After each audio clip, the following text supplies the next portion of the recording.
Alright, welcome back to the garden. It's going quite well. All of the tomatoes and peppers are catching on really well.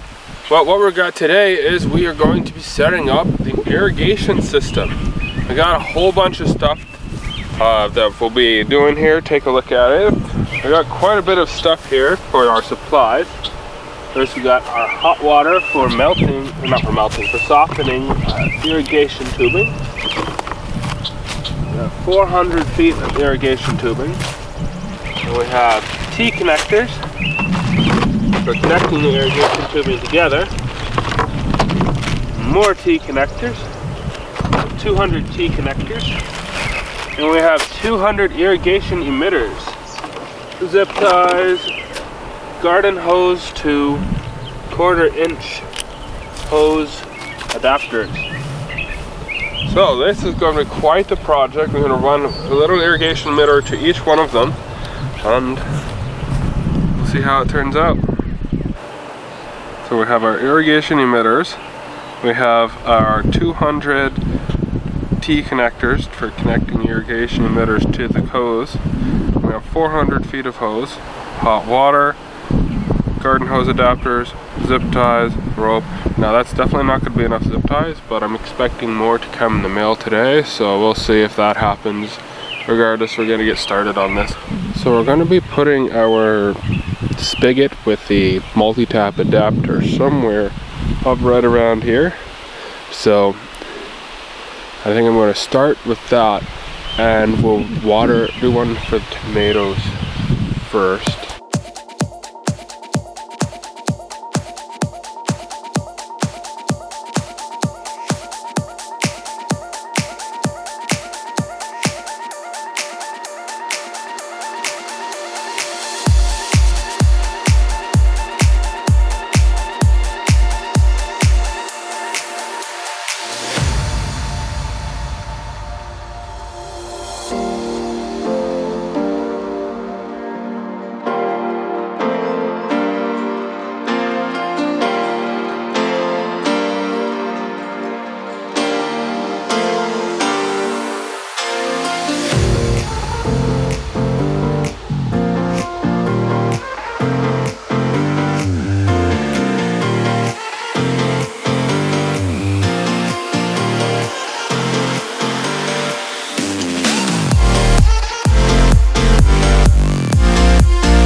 Working really well.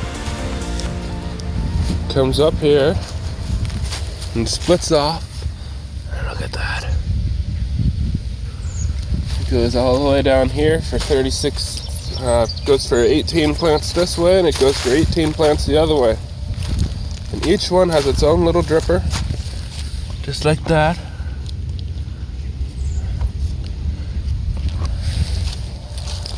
It goes back this way too. So it splits off there and it keeps going this way. No wasted water. Nothing, none of the plants missing any water. This one's dripping nicely too. You can see that.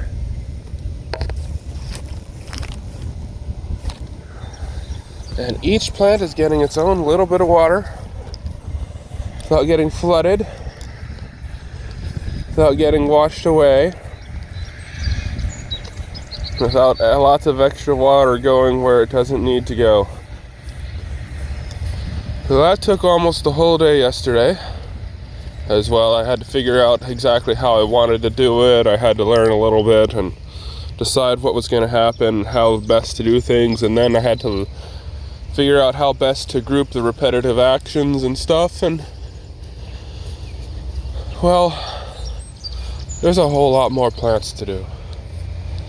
So we got one string of 36 plants done, and there's, I forget, somewhere around 180 plants. So you got more than 100 more plants to do. So that should be fun. Should take a while. Be sure to check out other videos on the channel. There's everything I do here, I make time lapses of. Everything from tilling up this garden and spreading everything to planting the plants and eating some of the hot peppers. Lots and lots of videos that haven't come out yet because I've got something like 4.5 terabytes that needs to be edited. Let's just say that the upload speed here is not that great. I can get about a megabit out at best. Anyway, the reason I'm actually out here is to water the garlic and the peas and the beans. So I'm going to take care of that, and I wish you all a good day. Oh, look at that. The beans have all come up since the last time I was here. I planted these, the ones in a row there. Planted those. Alright, it's time to do some more irrigation. The tomatoes that we irrigated are doing really, really well. They're almost half as tall as I am now. Some of them are more than half as tall. So, last time we set up all these dripper lines here, and this time we've got to expand them. First I'm going to expand it to these tomatoes, and then I'm going to build more sections for the peppers and for the more peppers. So we learned a lot from the last time, and I've got a few ways to save time, so I think I'm going to get started on that, and we'll do another time lapse and see what we can get.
right, that is that. We've got 14 plants, or 12 plants and 16 plants and 18 plants and 18 plants, all being fed by 2 pipes. It's all dripping. There's even water pressure left for more at the current flow rate. Lots of water pressure left. I actually had it running early by mistake with just one pipe turned on, and it was dripping to the whole thing. And I realized, oh, I'm only running half the pressure into it. So that means there's plenty of room for expansion on just these 2 lines. Alright, that's it for this.